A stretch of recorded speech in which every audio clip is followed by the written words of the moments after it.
오늘 주시는 하나님의 말씀은 사도행전 2장 37절에서 42절입니다.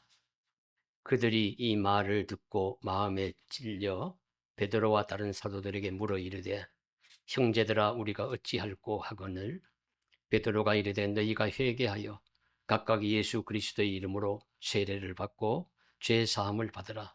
그리하면 성령의 선물을 받으리니 이 약속은 너희와 너희 자녀와 모든 먼데 사람 곧 주 우리 주 하나님이 얼마든지 부르시는 자들에게 하신 것이라 하고 또 여러 말로 확증하며 권하여 이르되 너희가 이 패역한 세대에서 구원을 받으라 하니 그 말을 받은 사람들은 세례를 받음에 이 날의 신도의 수가 3천이나 더하더라. 그들이 사도의 가르침을 받아 서로 교제하고 떡을 떼며 오로지 기도하기를 힘쓰니라. 아멘. 예수를 믿는 교회가 언제 시작이 되었을까요? 바로 오늘 읽으신 말씀 사도행전 2장에 우리 나오는 말씀 이 시점부터입니다. 오순절 성령 강림 사건으로 시작된 모임이 예수 모임, 기독교 모임, 성도의 모임이 되었습니다. 성경에 의하면 예수님께서는 십자가에 달려 죽으신 지 3일 만에 부활하셨습니다. 그리고 부활 후 40일 동안 세상에 계시면서 제자들과 그를 따르던 사람들을 만나 주셨습니다. 만나서 무슨 이야기를 하셨을까? 그러면 이 정도 나가면 벌써요, 우리가 이 말씀을 받아들이려면 예수가 부활하셨다는 사실을 믿어야 합니다. 믿지 않았다면 말씀을 어떻게 할 수 있겠어요? 이 부활하시지 않았다면 어떻게 그 이후에 일들이 일어날 수가 있겠습니까? 예수 부활이 철저하게 기초가 되고 기반이 되고 근거가 되고 중심이 되어서야 우리 기독교의 말씀은 시작이 되고 선포가 될 수가 있습니다.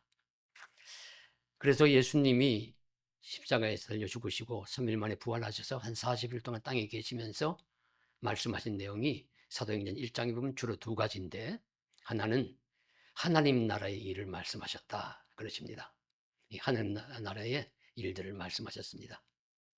그리고 두 번째로는 무엇이냐 하면은 성령을 약속하셨습니다. 성령을 주실 것이라, 성령을 보내실 것이라, 그렇게 약속하셨습니다. 그래서 제자들은 성령을 기다렸습니다. 성령이 오시기만을 기다리면서 한 열흘 정도 그들이 모임을 갖던 마가의 다락방에서 열심히 기도했을 때 약속하신 성령이 오셨습니다.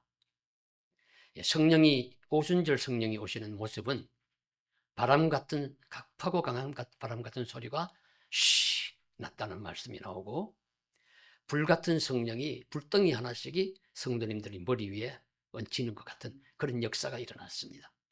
뜨거운 역사가 일어났다는 것이죠. 그리고 나서 그 모인 기도하던 주의 제자들과 사도들이 말을 하는데 각기 다른 방언으로 말을 하는 거예요. 그리고 그 자리에는 오순절기를 당하여서 흩어져 살던 많은 유대인들이 절기를 당해서 예루살렘으로 모여들었는데 각 지방에서 살던 자기가 사용하던 말로 들리는 겁니다. 이제 놀라운 일이죠. 말을 제자들이 각기 다른 말로 했든지 아니면 번역기 같은 것이 작용을 해가지고 들렸든지, 하여튼 소통의 역사가 일어나고 청취의 역사가 일어난 것이 오순절 방언의 역사입니다. 그러니까 모인 사람들이 놀라는 거예요. 아니 어찌 이럴 수가 있느냐. 가만히 보니까 말하는 사람들 보니까 외국 문물 먹어본 사람도 아니고 공부를 많이 한 사람도 아니고 잘 모르는, 그런 것에 대해서는 잘 모르는 사람들인데 갑자기 정말 기뻐하면서 펄쩍펄쩍 뛰면서 성령이 내게 임했으니 말씀을 들으시오 하면서 전하는데 들어보니까 내 나라 말로, 내가 속해 살던 지역의 말로 들리는 겁니다. 그래서 각기 다른 방언으로 듣게 되었습니다. 그래서 이들이 이제 놀라면서 그 절기를 당한 많은 사람들이 모여들었습니다. 점점 더 많이 모여드니까 그 제자들 중에 대표자격인 수사조 베드로가 일어서서 여러분 내 말에 귀를 기울이십시오 하면서 1장 설교를 합니다. 긴 설교를 하는데 그 설교의 결론 부분의 말씀이 오늘 읽으신 말씀의 바로 앞구절에 나오는 36절의 말씀입니다. 그런즉 이스라엘 온 집은 확실히 알지니 너희가 십자가에 못 박은 이 예수를 하나님이 주와 그리스도가 되게 하셨느니라. 이 말씀에 숨겨진 글자가 하나 있습니다. 너희가 십자가에 못 박아 죽게 한 이 예수를 하나님이 살리셔서 주와 그리스도가 되게 하셨느니라. 이 뜻입니다. 유대인들이 죽인 것이죠. 로마 군병들이 로마 총독 빌라도가 사형 언도는 했지만은 그러나 그렇게 하도록 만든 사람들은 유대인 지도자들입니다. 종교 지도자들, 그리고 군중들, 그들이 합세해서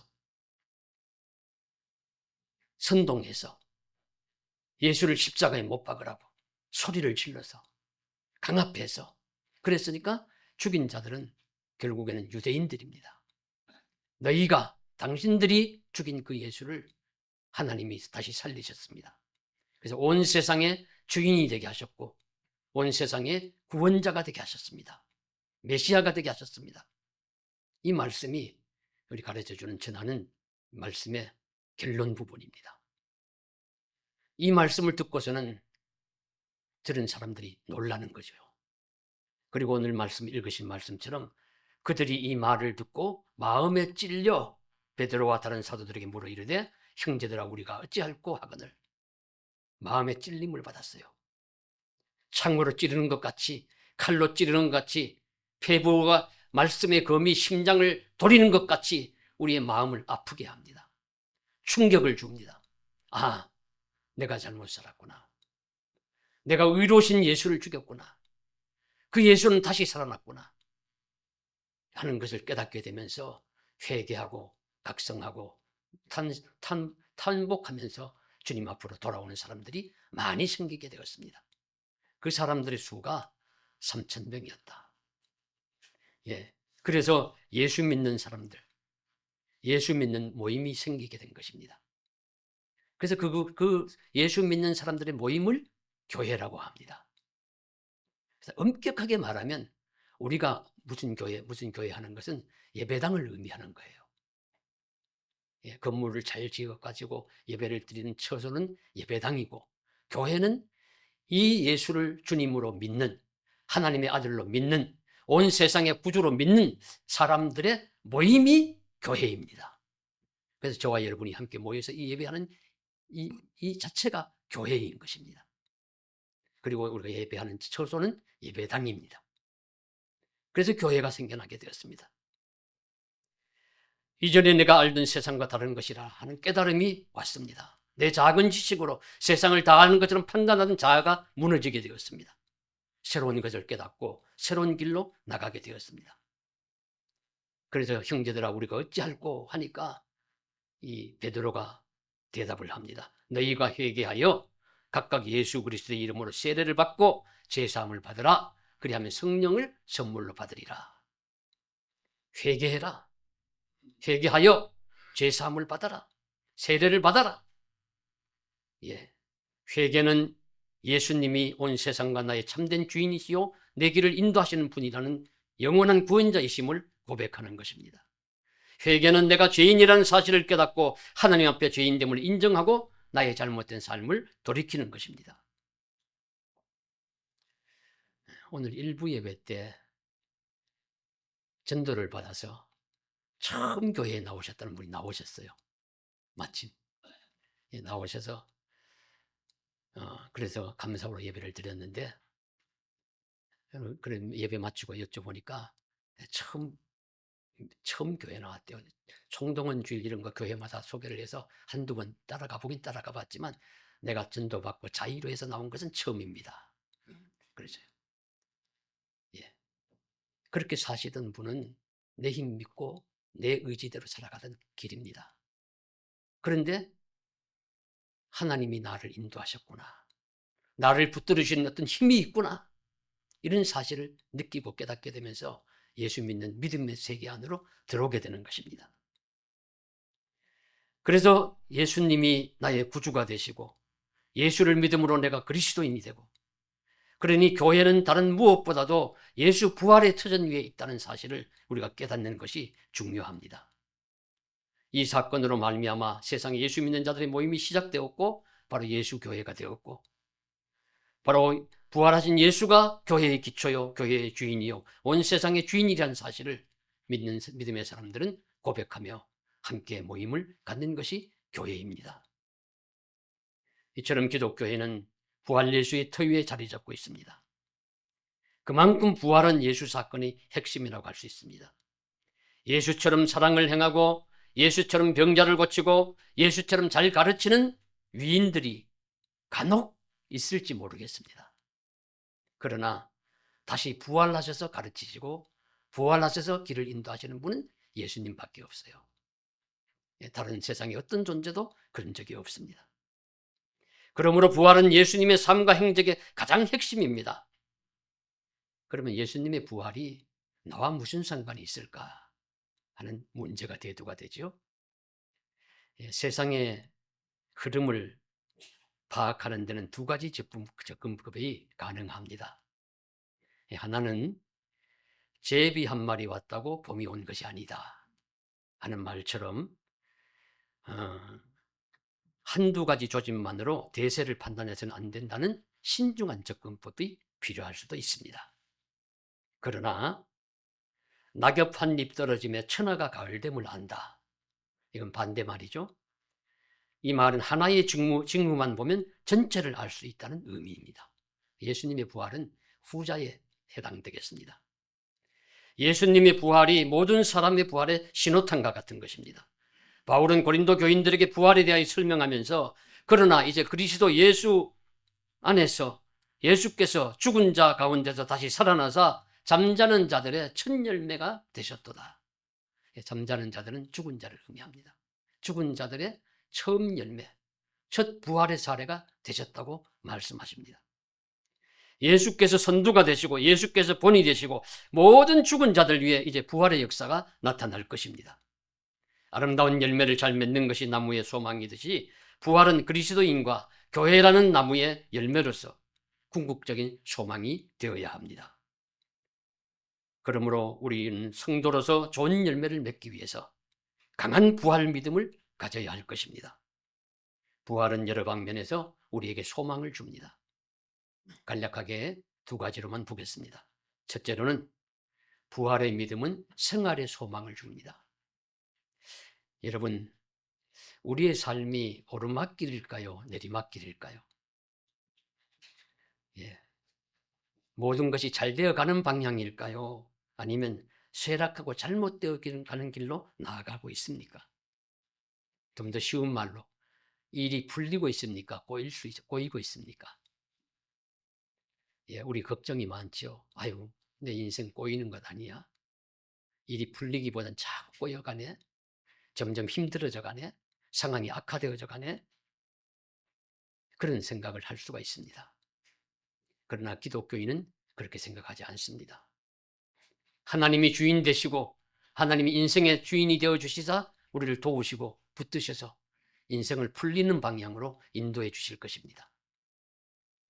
상처가 났을 때 그냥 둔다고 다 아물지는 않습니다. 아무는 경우도 있지만 대부분 몸에 상처가 나면은 거기 소독을 해주고 소위 말하면 드레싱 한다 그죠. 소독을 해서 상처의 부위를 독을 닦아내고 약을 발라주고 그렇게 하고 두면 시간이 해결해줘요. 그 상처가 아물고 낫습니다. 드레싱과 같은 역할, 부활의 믿음입니다. 부활의 믿음을 가진 자는 드레싱을 해주어 가지고 상처가 낫는 것과 같은 소망을 가집니다. 시간이 지나면 자꾸 쇠락하는 것이 아니라 날마다 더 번성하는 길로, 아름다운 길로, 복된 길로, 성숙하는 길로 인도해 주실 것입니다. 그래서 기독교인은 근본적으로 낙관론적인 성향이 강합니다. 비관론이라기보단 낙관적이어야 합니다. 하나님은 시간을 흘러서 상황이 더 악화되도록 하는 것이 아니라 시간이 흐르면 많은 것을 내 편으로 만들어 주실 것이라는 믿음이 있습니다. 그것이 부활의 믿음이고 그 믿음으로 인하여 생활의 소망을 우리는 가집니다. 이미 돌아가신 지가 꽤 되셨습니다만 고 강영우 박사님의 많은 책들 중에서 저는 제일 마음에 와닿는 책 제목이 내 눈에는 희망만 보였다 하는 제목이에요. 그분은 장님이잖아요. 맹인입니다. 맹인이 하는 말이 내 눈에는 희망만 보입니다.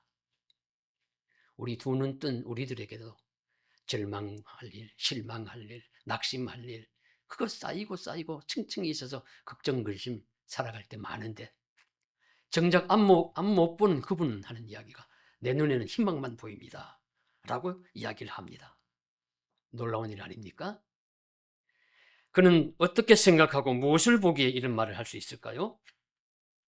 그 책에 나오는 내용 중에 하나인데요. 그에게는 지금은 이제 다 자라서 잘 자란 아들들이 있죠. 이 아들 둘이 있는데 이 아들 둘이 기도를 할 때 어릴 때 하나님 우리 아빠 눈을 고쳐주세요. 아빠 눈을 뜨게 해주세요. 그렇게 기도한다고 해요. 그럼 물어봐요. 너는 왜 아빠 눈을 뜨면 좋겠느냐? 아빠가 눈을 떠야 공놀이도 같이 하고 아빠가 운전하는 차도 타고 하잖아요. 그런데 이 강영우 박사 부부는 그렇게 기도하지 않는다고 해요.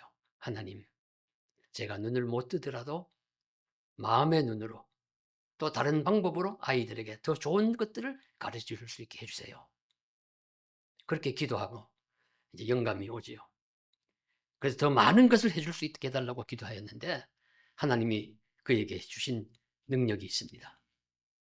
바로 무엇이냐? 어두운 밤에 방에 불을 끄고서는 맹인이니까 불 끄나 안 끄나 똑같잖아요. 불 끄고 아이들 보고 누워라. 아빠가 책을 읽어주마. 어떻게 아빠는 읽어요? 나는 다 읽을 수 있어. 손으로 점자를 만지면서 햇님이 달님이 하나님이 세상을 아브라함이 모세가 하는 이야기들을 한없이 해줄 수 있는 초능력자 아빠가 된다는 거죠. 불빛이 없는 어둠 속에서도 점자로 된 동화책을 읽는데 아무 제한이 없습니다. 손가락으로 점자를 만져서 아이들에게 온갖 이야기를 다 읽어줄 수 있는 초능력자 아빠가 되었습니다. 우리 아빠 대단하시구나. 매사에 이런 방식으로 그는 살았습니다. 그는 자신의 실명을 불행이 아닌 새로운 희망의 도구로 재정의했습니다. 내 눈에는 어둠이 보인 것이 아니라 눈을 감았기에 비로소 보이는 더 큰 희망이 있었습니다. 그는 육체적인 눈이 아닌 마음의 눈과 비전의 중요성을 강조하였습니다. 고난은 성공을 위한 변장된 축복이라는 점도 강조합니다. 그의 이런 삶의 근저에는 예수 믿음, 부활 믿음이 있는 것입니다. 우리도 생활 속에서 이런저런 장애와 방해와 고난과 역경에 부딪힐 수 있습니다. 그럴 때 우리는 마음의 변화를 받고 부활신앙으로 무장할 수 있기를 바랍니다. 그래서 생활 속에서 부딪히는 역경이나 절망의 상황을 긍정과 소망으로 바꾸며 살아갈 수 있기를 주님의 이름으로 간절히 축복합니다. 둘째로 부활의 믿음은 무엇보다 구원과 천국과 영생의 소망을 줘요. 이건 한 세트입니다. 구원받으면 천국 가고 천국 가면 영생을 누립니다. 그리고 구원과 천국과 영생은 한 세트죠. 이번 주일 기독 공부에 우리 한국 기독 공부가 매 주간으로 나오는 신문이 있는데요. 거기에서 부활절이라 부활절 특집으로 부활절 기획으로 기사를 내보는 것이 있었습니다. 3가지였는데요. 하나는 교도소 담장 안에서 피어난 희망, 세상 죄인에서 주님의 선교사로 거듭난 사람들의 이야기. 그리고 한 권사님이 많은 재소자들에게 편지를 써보냈대요. 그래서 그 중에서 잘 응답도 하고 반응이 있는 사람들을 7명을 양자로 삼았습니다. 양자, 양녀로 삼았어요. 그리고 편지를 주고받으면서 그분들이 변화가 되어서 이제는 책을 갖다 놓고 책을 돌려오면서 주는 그런 사서처럼 일을 왕성하기도 하고, 힘들고 어려운 사람들 가서 자신이 흉악한 죄인이었지만 가서 도와주는 사람으로 변하고, 이렇게 변모함으로써 이 부활신앙을 가지고 담장 안에서 희망을 피우고 있다 하는 이야기가 하나였고요. 또한 두 번째는 매일 폭발음이 들리는 분쟁 지역의 사람들을 다루고 있었습니다. 전쟁의 공포가 짓누르는 상황에서도 예수 믿음, 부활 믿음으로 평화가 오기를 기다리는 사람들의 예배하는 모습, 그런 간절한 소망, 그것을 또 우리 다루고 있었습니다. 마지막 세 번째가 무엇이냐면 부활의 증인으로서 살아가는 호스피스 봉사자들에 대한 이야기예요. 누구나 죽음이라는 관문을 통과해야 부활의 소망이 있음을 우리는 압니다. 그 인간의 마지막 관문인 죽음을 가장 가까이서 목도하는 사람들이 말기암 환자들을 돌보는 호스피스들입니다. 그래서 그들도 정들었던 환우들을 떠나보내고 나면 마음 한구석이 텅 빈 것 같은 날이 있다고 하는데, 그러나 그 다음 날 다시 힘을 내고 용기를 내고 해서 병실 문을 열고 들어갈 수 있는 이유는 무엇이냐면 이별이 영원한 작별이 아니라는 믿음 때문입니다. 예, 이 세상에서 이별이 영원한 작별이 아니다. 다시 만날 것이다. 그런 소망을 가지고 또다시 말기암 환자들을 돌보는 일들을 계속한다는 것이죠. 돌아가시는 분의 손을 잡고 웃을 수 있는 이유는 그 뒤에 이어질 부활을 믿기 때문입니다. 죽음 후에 부활 믿고 우리는 구원받고 영생을 누릴 것이기 때문에 결코 낙심 절망하지 않습니다. 우리의 이러한 부활 믿음으로 이런 소망을 갖고 살아가는 사람들이 우리 믿음의 사람들입니다. 부활 믿음은 생활의 소망을 주어서 절망을 긍정으로 바꿉니다. 부활의 믿음은 변화의 소망을 주어서 새 사람 되어 살게 합니다. 부활의 믿음은 구원과 천국과 영생의 소망을 주어서 우리의 가장 두려운 적인 죽음도 이기게 합니다. 우리도 이 부활절에 더욱 강한 부활 믿음을 가지고 나는 부활이요 생명이니 나를 믿는 자는 죽어도 살겠고 살아서 믿는 자는 영원히 죽지 아니하니 내가 이것을 믿느냐, 아멘으로 응답하면서 믿음으로 살아가는 저와 여러분 되시기를 주님의 이름으로 간절히 축복합니다. 기도드리겠습니다. 사랑하는 하나님, 우리에게 생활의 소망 주십시오. 부활 믿음으로 무장하여서 천국 가고 구원 얻고 영생 얻게 하여 주옵소서. 예수님 이름으로 간절히 기도드리옵나이다. 아멘.